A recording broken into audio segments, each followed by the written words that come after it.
nakedness is anti to divine presence. Stiff nakedness is anti to divine presence. When somebody is hardened in heart, the presence of God cannot stay, can't go with the person. Yes, it may look as if the person succeeds.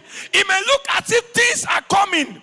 But the presence of God cannot stay, cannot rest with the person, can't go with the person.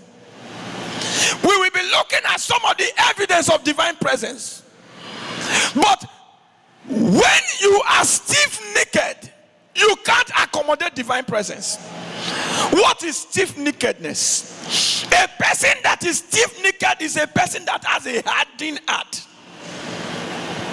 Stiff-neckedness is also somebody that come and his mind is already made up what he want to take and what he will not take.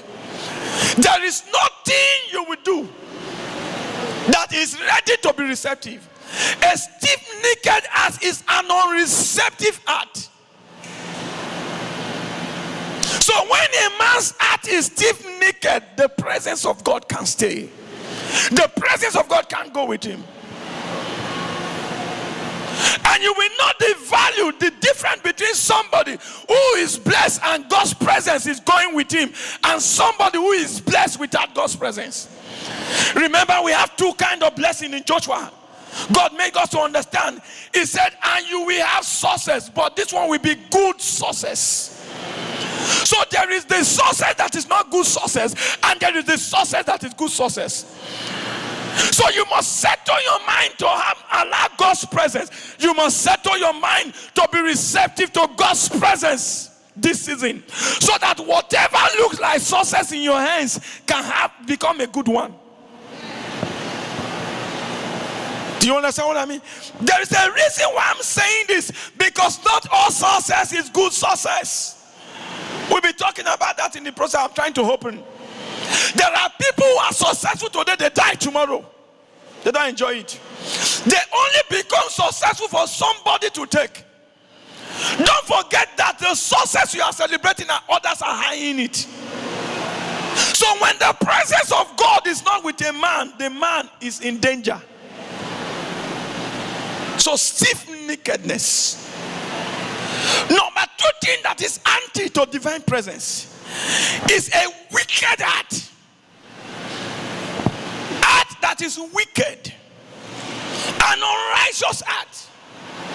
A heart that looks for evil to put people down. God cannot be present. Number three, and we'll stop with three there.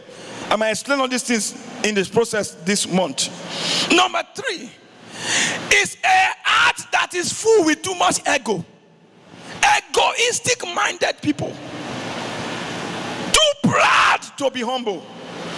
Because of little thing that you wear that you are seeing, nobody can talk to you. Sorry. There is something, most of you don't know that it is because of your encounter with this meeting you are where you are. They came here small, they were nothing. Now if you talk to them, they talk here. You just they talk to people in here. But when you came wearing tattered clothes, nobody know you were so humble.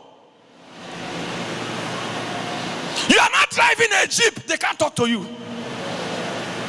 When your parents gave birth to you, they suffer to bring you up. Now you are becoming something. Your parents can't talk to you.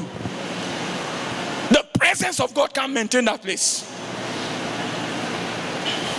That's why somebody wrote a book, Things Fall Apart. The reason why things fall apart, because the center, what made this to become what it is, it could no longer hold, so they fall apart. The divine presence. Can I chip in one more thing? I will expatiate on all this. Consistency in what gathers the presence. Consistency in what gathers the presence. You used to fast and pray on your own. Now you can no longer fast and pray. You have become big. So big. Because money is coming now. Cars everywhere. You are very comfortable now. No more fasting. I have arrived. It's arrival mentality.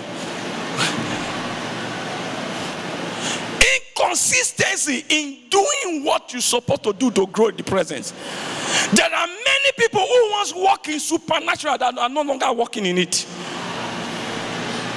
They felt no need.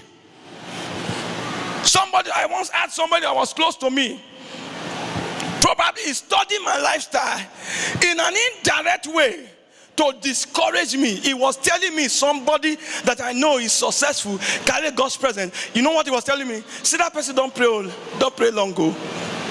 Don't pray long, don't fast long, go. He eats a lot, oh, because he is a eater.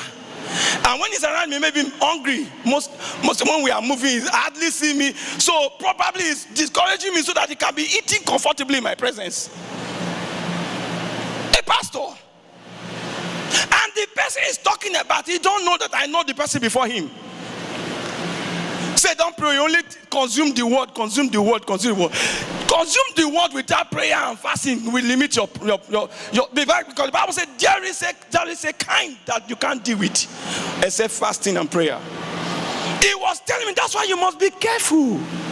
As I dropped the fifth one, wrong association can deprive you of divine presence. Wrong association, they will tell you what you will make you do things that the presence, because there are things that the presence sees and you run after. God speaking, Jesus speaking in the book of John chapter 4, he said, the hour cometh where the true worshiper will worship the Father in spirit and in truth. Say, for the Father seeketh such. So the presence of God is seeking for some kind of place to dwell. So when you have wrong association, they control your atmosphere. Say things that are not fruitful spiritually. Unfruitful things that are not spiritually fruitful. It dries the atmosphere. And hear me, nothing kills the presence of, nothing kills a man, take a man from the presence of God like wrong words and wrong atmosphere. You might be so anointed, there are some atmosphere you enter is dry. You will be wondering, why is the presence of God not in that atmosphere? Change the atmosphere first until you see it. Because it depends. Atmosphere can determine its presence. Now, what is divine presence? We all know what divine means. What is presence?